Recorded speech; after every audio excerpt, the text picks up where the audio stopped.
নমস্কার বন্ধুরা, মা ও মেয়ে রান্না বান্নায় আপনাদের জানাই সবাইকে স্বাগত। সবাই কেমন আছেন? আশা করছি সবাই খুব ভালো আছেন। আজকের রেসিপি শিম পোস্ত। প্রথমে শুকনো কড়াইতে পোস্তটাকে এইভাবে নেড়েচেড়ে ভেজে নিচ্ছি। পোস্ত ভাজার সময় কিন্তু গ্যাসের হিটটা একদম লোতে রাখবেন, নাহলে কিন্তু পোস্তটা পুড়ে যেতে পারে। পোস্ত ভাজা হয়ে গেছে, পোস্তটা নামিয়ে নিলাম। এবার কড়াইতে দিয়ে দেব সর্ষের তেল।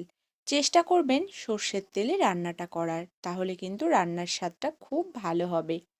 সর্ষের তেলটা গরম হয়ে গেছে, এবার ফোড়নে দেব দুটো কাঁচা লঙ্কা আর দেব একটুখানি কালো জিরে। ফোড়নটা একটু ভালো করে ভাজা হতে দেব। এবার দিয়ে দেব কেটে ধুয়ে রাখা শিম। বাজারে কিন্তু এখন খুব কচি কচি শিম উঠেছে। এইভাবে একবার রান্না করুন, আশা করছি খুব ভালো লাগবে। চলুন এবার রান্নাটা করে নিই।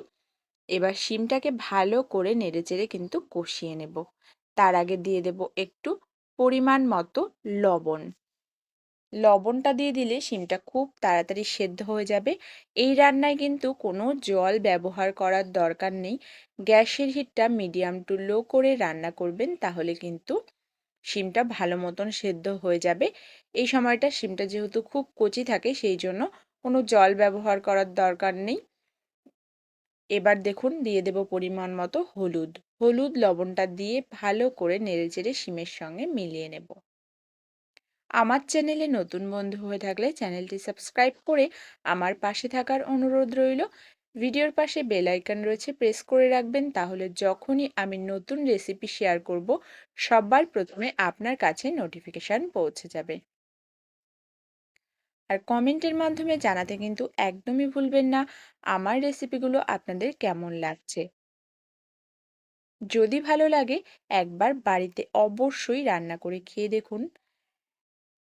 শিমটা এবার ভালো মতন কষানো হয়ে গেছে, আমি একটুখানি ঢাকা দিয়ে দিচ্ছি যাতে ভালো করে শিমটা সেদ্ধ হয়ে যায়। এবার পোস্তটা বেটে নেব, সঙ্গে একটা কাঁচা লঙ্কা দিয়েছি, পোস্তটা মিহি পেস্ট করে নেব। শিম থেকে কিন্তু জল ছাড়তে আরম্ভ করেছে দেখুন, আর বেশ মোটামুটি কিন্তু সিদ্ধ হয়ে এসেছে। তেলটাও ছেড়েছে, বেশ ভালো মতন কষানো হয়ে গেছে। এবার বেটে রাখা পোস্তটা দিয়ে দিলাম। মিক্সিং বোল ধুয়ে একটু জলও আমি এখানে অ্যাড করেছি, যাতে শিমটা ভালো করে সেদ্ধ হয়ে যায়। আগে কিন্তু কোনো জল ব্যবহার করিনি। দেখুন খুব সুন্দর কিন্তু রান্নাটা হয়ে এসেছে। নামানোর আগে কাঁচা সর্ষের তেল দিলাম।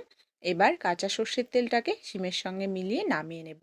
আজকের মতন এই পর্যন্ত, দেখা হচ্ছে অন্য কোনো রেসিপিতে। ততক্ষণের জন্য সবাই ভালো থাকবেন, সুস্থ থাকবেন। ধন্যবাদ।